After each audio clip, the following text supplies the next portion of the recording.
दिव्यधूपमाग्रापयामि साक्षात् प्रत्यक्षदीपं दर्शयामि धूपदीपान्तरं श्रद्धा आचरणीयं समर्पयामि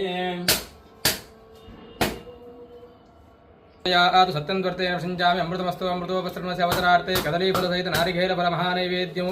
निवेदयामि नैवेद्यन्ते जलं समर्पयामि ओं प्राणाय स्वाहा उपानाय स्वाहा व्यानाय स्वाहा धानाय स्वाहा समानाय स्वाहा ब्रह्मणे नमो नमः मध्ये मध्ये उदकपानीं समर्पयामि हस्तौ प्रक्षालयामि पादौ प्रक्षालयामि मुखे शुद्ध आचमनं समर्पयामि पूगीफले च कर्पूरैर्नागवल्लीदलेतौ मुक्ताचूर्णसमायुक्तं ताम्बूलं प्रतिरुह्यता ताम्बूलं समर्पयामि दक्षिणान् समर्पयामि सुवर्णपुष्प दक्षिणान् सर्वं दक्षिणान्ते दानोदकेन समर्पयामि ते आनन्दकर्पूर महामङ्गल